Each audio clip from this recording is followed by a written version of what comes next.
నమస్తే. మనం భగవద్గీతని ప్రస్తుత పరిస్థితుల్లో ఎలా అర్థం చేసుకోవాలని శ్రవణం చేస్తున్నాము. దాని తర్వాత కొంచెం మననం చేయడము, ఆ మననం తర్వాత కాస్త ధ్యాసలో ఉండడము, అల్టిమేట్ ఏంటి, సత్యం ఏంటి, అసత్యం ఏంటి అనేటువంటి విషయం ఎవరికి వాళ్ళకి అవగాహన వస్తుంది. ముఖ్యంగా ఏంటి, భగవతత్వానికి సంబంధించినది ఏ విషయమే, నాట్ ఓన్లీ భగవతత్వమే కాదు, ఈవెన్ మెటీరియల్ విషయాలకైనా సరే ఒకళ్ళ అనుభవాలు ఒకళ్ళకి ట్రాన్స్ఫర్ చేయలేము, అంతే కదా.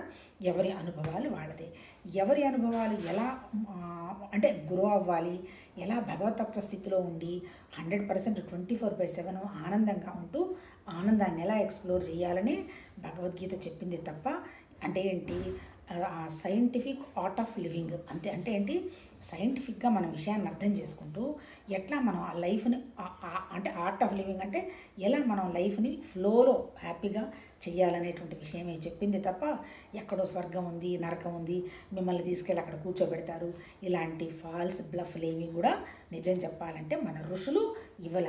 కాకపోతే ఏంటంటే అందరికీ నమ్మకం కలగాలని ఒక్కొక్కళ్ళొక ఆచారం సాంప్రదాయం పెట్టుకొని, అది ఇంకోటి ఏదో అక్కడ గుళ్ళో దేవత ఉంది, ఇక్కడ దేవుడు ఉన్నాడు అనేటువంటి విషయంగా ఎవరి ఎవరి పద్ధతికి అనుగుణంగా వాళ్ళు పోవటం తప్ప, అల్టిమేట్ మన ఉపనిషత్తులు ఋషులు చెప్పిన సత్యం అయితే ఏంటి, సత్యానికి సంబంధించి చెప్పింది వాళ్ళు ఒక్కటే. ఏంటి ఆ సత్యం? నిరంజనం, నిరాకారం, నిశ్చలం, కదలిక మదలిక లేనిది, అచలం, అలాంటి వండర్ఫుల్ ఎనర్జీ ఒకటి ఉంది. ఆ ఎనర్జీకి మరి సంకల్పం వచ్చిందో, నాతో పాటు ఇంకా ఉంటే బాగుంటుందనే ఫీలింగ్ వచ్చిందో మనకి ఎవరికి తెలియదు అనే భావన రావడంతో సృష్టి అంతా వ్యక్తం అవ్వడం జరిగింది. ఆ సృష్టిలో ముఖ్యంగా వచ్చింది ఏంటి, ప్రకృతి వచ్చింది. ఏంటి, మన కంటికి కనపడుతున్న ప్రతిదీ ప్రకృతే, మారుతున్న ప్రతిదీ ప్రకృతే, వస్తూ ఉంటూ వెళ్ళిపోతున్న ప్రతిదీ ప్రకృతే. ఆ ప్రకృతి ఏంటి, భూమి, నేల, నీళ్లు, అగ్ని, వాయువు, ఆకాశం కూడా మారుతున్నాయి, అది ప్రకృతే. దాంతోపాటు మన మనసు, మన బుద్ధి కూడా క్షణక్షణం మారుతూనే ఉన్నాయి. బుడ్డపిల్లగా ఉన్నప్పుడు ఉన్నటువంటి ఆలోచనలు యంగేజ్లో లేవు, యంగేజ్లో ఉన్న ఆలోచనలు ఇప్పుడు 60కి లేవు. అంటే ఏంటి, క్షణం మారుతున్నవి. తర్వాత దీంతోపాటు ఇంకే ఉన్నది, జీవ చైతన్యం ఉన్నది.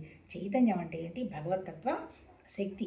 శక్తి అనే పదం కంటే కూడా చైతన్యం అన్నమాట. జీవ చైతన్యం అంటే మనం ఇలా ఉండడానికి కారణం ఏంటి, ఆ పరమాత్మతత్వం యొక్క చైతన్యం ఉండబట్టే మనం ఉన్నాం. కాకపోతే ఇప్పుడు మన ఋషులు చెప్పింది ఏంటి, అది ఉన్నది అనేటువంటి విషయం అది మర్చిపోయి, నా శరీరమే శాశ్వతము, నా శరీరం కోరికలే సత్యం అనుకుంటూ అసలు విషయానికి పోయి ఈ జీవభావాన్ని మీదేసుకొని సుఖము, దుఃఖము, సంతోషము, సక్సెస్సు, ఆ తర్వాత అపజయం అనేటువంటి వాటిట్లో పాయసంలాగా ఈగలు కొట్టుకుంటున్నట్టుగా కొట్టుకుంటున్నాము. అందువల్ల మీరు చేయాల్సిందేంటి, సత్యం మీద మీరు నమ్మకం పెట్టి సత్యం వైపు కనుక వెళితే ఈ భౌతికమైనటువంటి విషయం మిమ్మల్ని పిసరంత కూడా బాధించదు. నువ్వు అప్పుడు ఉన్నావు, ఎప్పుడు ఉన్నావు, నీ జ్ఞానం అనేది పోతూ వస్తూ ఉండేది నీ శరీరం తప్ప నువ్వు కాదు అనేటువంటి విషయం. నిజం చెప్పాలంటే నీకు పుట్టుక లేదు, మరణం లేదు. ఎవరికి పుట్టుక లేదు, ఆత్మకి పుట్టుక మరణం లేదన్నాడు. ఆత్మ అంటే ఎవరు, జ్ఞానం. జ్ఞానం పుట్టాలంటే ఒక రూపం వేసుకోవాలి కదా. రూపమే వద్దనుకుంది అనుకోండి, దానికి పుట్టుక ఎక్కడుంది, మరణం ఎక్కడుంటుంది. అలాంటి జ్ఞానశక్తివే నువ్వు అనేటువంటి విషయంగా చెబుతూ మొత్తం టోటల్గా 18 చాప్టర్లు చెప్పారు. ఫస్ట్ చాప్టర్ ఏంటి, అర్జునుడు విషాదయోగం. మన సమస్యలన్నిటికీ కారణం ఏంటి, ఐడెంటిటీ. నాకేదన్నా నష్టం వస్తుందేమో, నా పిల్లలు, నా ఆస్తులు, నా పేరు, నా ప్రతిష్ట, నా డబ్బు వృధా అయిపోతుందేమో, ఇట్లా ఈ నాది నీది అనేటువంటి వ్యవహారంగా పెట్టుకొని అర్జునుడు యుద్ధభూమిలో నా వల్ల కాదు, నేను చేయలేను, నా వాళ్ళంతా చచ్చిపోతారు, ఎందుకు ఇప్పుడు నేను వీళ్ళందరినీ చంపి నేనేమైనా సాధించాలా అని.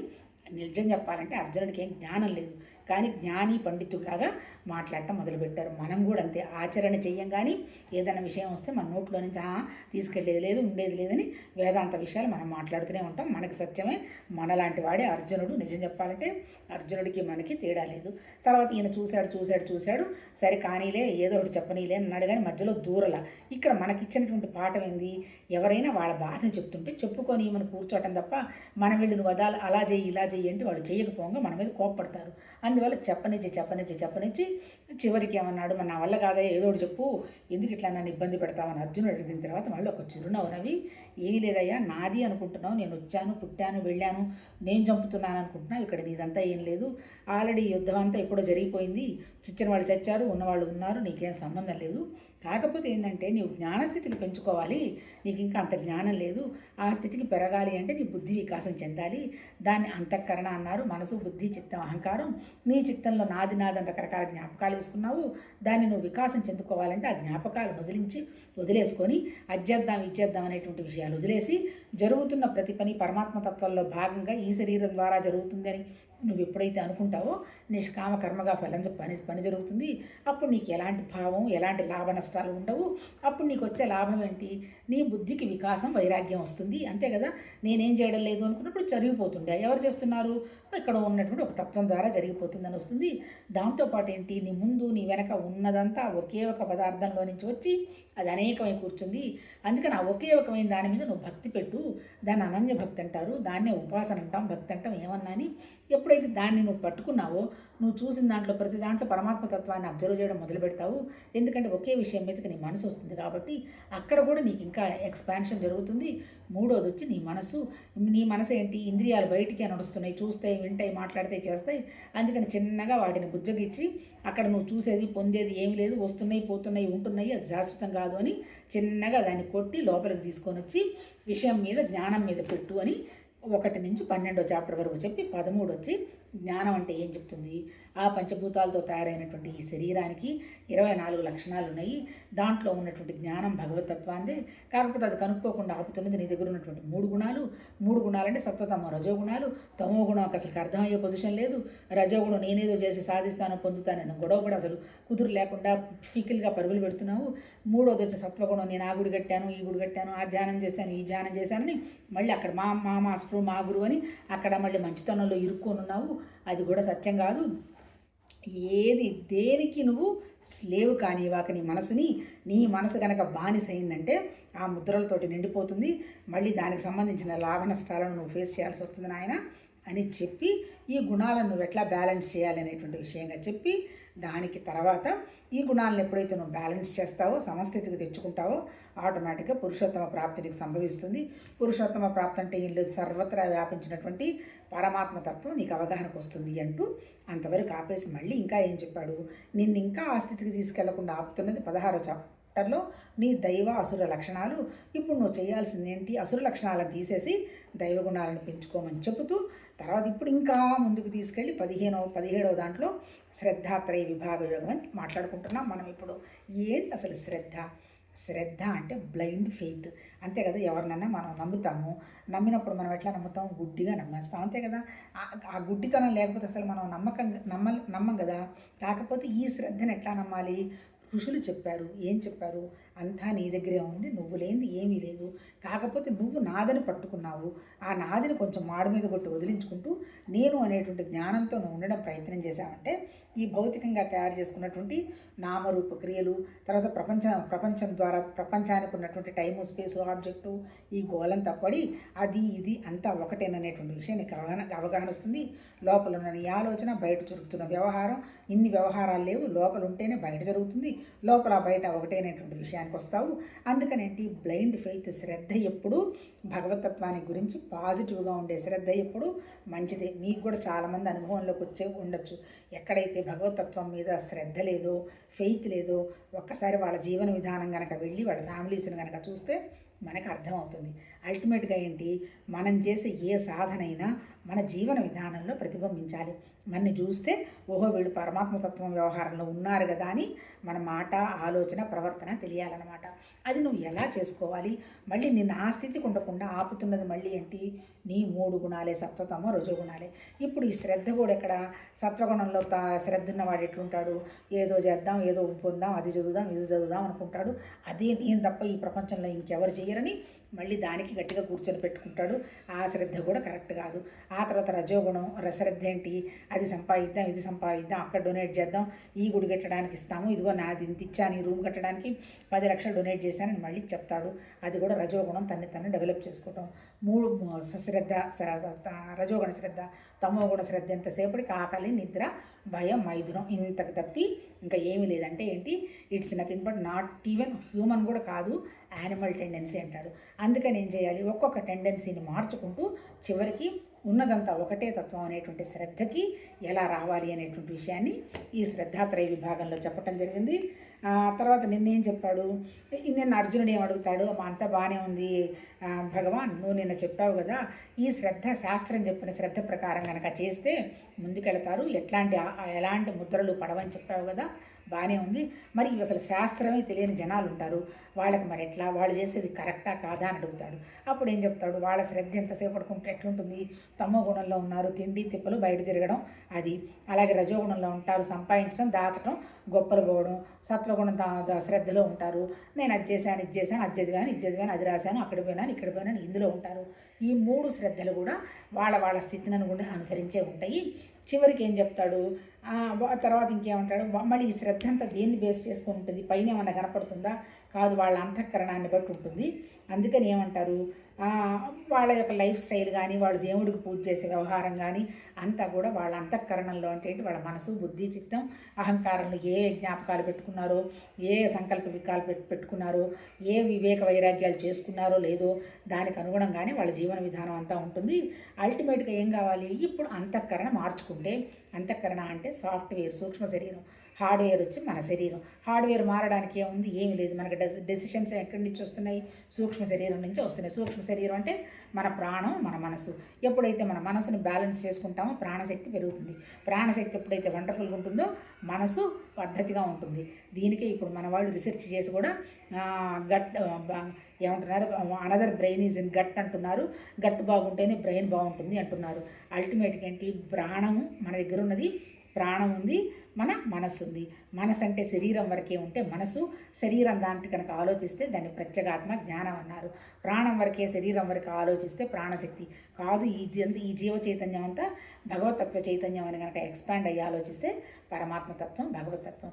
ఇప్పుడు చెయ్యాల్సిందేంటి, ఈ లిమిటెడ్ ఏరియాలో నుంచి, ఈ వెస్ట్ నుంచి మనం సమిష్టికి రావాలి. ఎలా సమిష్టికి రావాలి అనేటువంటి విషయాన్ని మళ్ళీ ఇంకా క్షుణ్ణంగా ఈ చాప్టర్లో చెప్పడం జరుగుతుంది. ఇప్పుడు ఇంకోటి ఏం చెప్తున్నాడు, 4 సాత్వికులు దేవతలను పూజిస్తారు, కోరికలు ఉన్నవాళ్ళు యక్షులు అంటే కుబేరుడు, వీళ్ళందరికీ అమ్మవాళ్ళు, వీళ్ళందరికీ పూజ చేస్తారు కదా, చేస్తారు. తర్వాత ఇంకొకళ్ళు ఎవరు, తామసులు వచ్చేమో ప్రేత భూత గణాలకు చేస్తారు. మనం కాశీలో చూస్తే తెలుస్తుంటుంది, అంత విభూతులు పెట్టుకొని అంత ప్రేతగణాల పూజలు అంటే ఏంటి, ఏదో వస్తుందని ఆశ. ఏం వస్తుంది వాళ్ళకి, ఏం రావాలనుకుంటారు అది మనకి తెలియదు. ఎందుకంటే అది తమస్సు అనమాట, తమోగుణం.